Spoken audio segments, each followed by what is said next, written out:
Oh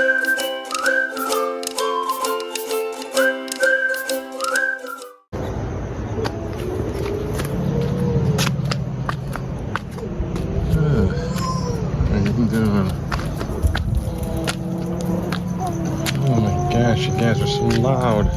Wah, wah. Wah, wah. The windows. It's hard enough to sleep, you guys.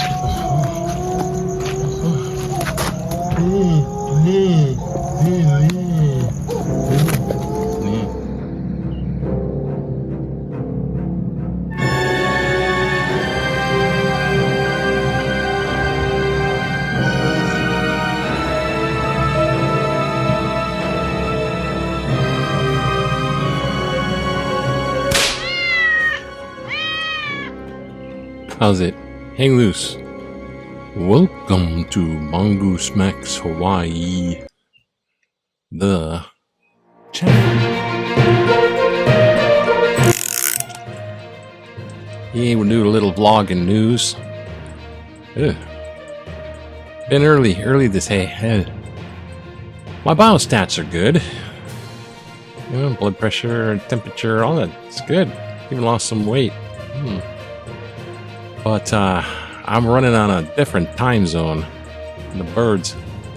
Okay, that's it. That's my vlog.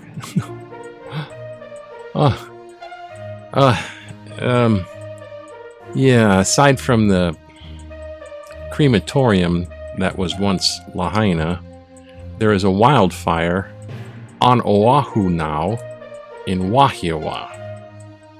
And all along there's been one on the Big Island as well. So these dry conditions, nothing to sneeze at. The president is going to come to Maui on Monday,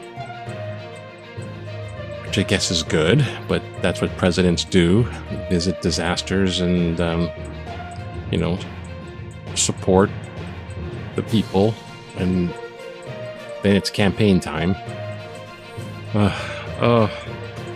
Maui's got about over 1,000 people still missing. Death tolls up to 111. Oh my gosh.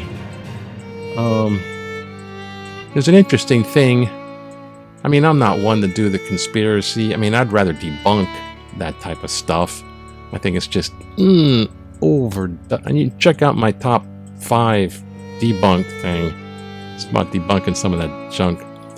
But this one seems to be a little bit more based in reality. Well, it is based in reality. It's news kind of deal. The emergency officials of Maui were on Oahu when the Lahaina fire broke out. Huh? Yeah. They were having, oddly, a conference on Oahu. Honolulu, they have conventions. So they're having a symposium on how to prevent disaster stuff or respond to disaster situations. Yeah. But they're all suspicious as all get out because those guys were doing a symposium and attending the after work pa'ina, you know, and all the while, Lahaina catches and burns. And so they're looking at stuff like that. They're looking at stuff like, oh, what caused it? They don't know what caused it yet. And they're suing the electric company because, well, go ahead. They got money. We got one electric company. Oh, Hawaii, the land of monopolies and unions. However, here we go. And one of the main concerns is for Maui people. I mean, they want tourism, but they don't want tourism because Lahaina, you're stepping on. They're still looking for people. You know, they got burnt up, and with the fires, it's gas. You knock out and you burn up. You try to get away from the heat, get caught, burn up. So there's a lot of remains that are just ashes. It's kind of like Pompeii. You know, Mount Vesuvius, and except not quite like that, but you know, they're running for their lives, kind of running like that. And man, even one time, I gotta say this, like a day after I came back from the hospital, and I hosed off my car, and it creeped up my back eerily that there's this dust we get from the wind that comes from that direction, and I felt like that movie, the one War of the Worlds, Tom Cruise, and they get covered with people dust. And it was like washing off people dust. It just creeped me out. I could not even see going there and tromping around, but there's 1,000 people still unaccounted for, and a lot of them are probably ashes. So, and they're really concerned about this land grab thing, because now it's like the vultures come out. You know, how much for your property? $5? You need $5? You know. So they're putting in place, you know, thank you, Governor Green. They're putting in stuff in place there that's going to probably stop that. And the president's, you know, President Joe's going to come over. Roar! I like President Joe. I'm not a diehard Democrat or a diehard Republican, but I think President Joe's doing all right. Yeah, let me tell you something. He leans over. Let me tell you something. We're not leaving until this is all completely rebuilt. So he's planning to move to Maui, I guess. Bring your $6 billion. Oh, well, with all that, let's see what's in the news. This is today. No regrets. The kind they didn't sound the sirens, and they were just going, "Hey, how come you didn't sound the sirens?" And they're like, "Well, no, we didn't sound the sirens." The electric company was supposed to maybe shut down the power, the electricity, to shut it down so the fire wouldn't go or something. But if they shut down power, they would have shut off the power for the firemen with the water pressure fighting the fires. So there's all kinds of a mess when they're trying to do this blame game stuff. Just focus on the look at these people, and they're all these stories of how they just, you know, the ones that escaped, you know, and they gotta focus on the people that survived. Is like, and then survivor guilt, people that survived, and they just be like survivor guilt and stuff like. It's just weird mess. And so yeah, they gotta rebuild, help people live back on where they were living. Maui. Alright, so we take a run through the thing. Okay, just relax. Remember back in the day in 1964? You need to relax, just get out there and go inside your rickshaw. It's even motorized. Look at that, it's a motorized rickshaw. This guy is Hadley. Shows off motorized rickshaw. Open to put in service $50,000 taxi cab venture.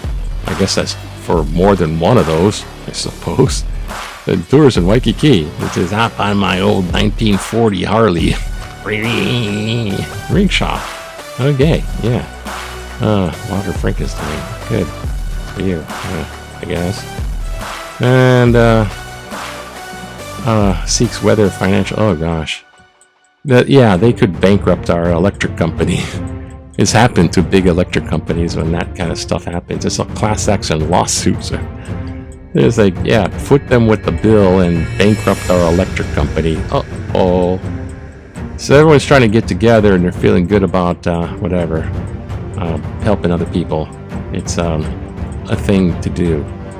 In a small way, big way, whatever way. Helping people. Yeah, I'm Mr. Preachy. And over here, fire and other disasters are increasing in Hawaii. Well, the temperature's gone up and the climate's all whack. Volcanoes burping up lava. Yeah. And yeah, of course it's volcanic, so you got some earthquake stuff. And yeah, welcome to disaster land. It's like an Irwin Allen movie. First the Poseidon Adventure, then the Towering Inferno, then it's tourism in Hawaii. It's instead of ecotourism, it's disaster tourism.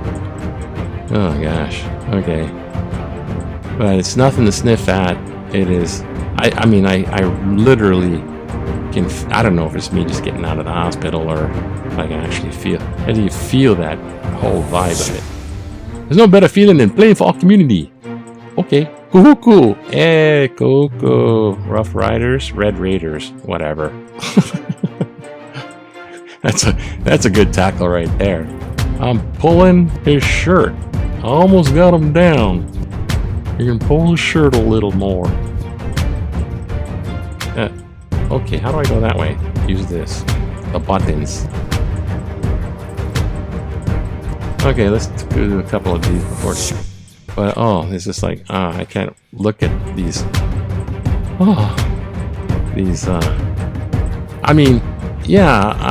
There was Hiroshima 78th anniversary on the 6th of August. On the 7th of August, I'm still in the hospital watching this stuff on the news. And on the 8th of August was 808 Hawaii Day, and that's when Lahaina caught a blaze. Oh, the bells of St. Mary. The bells of St. Mary.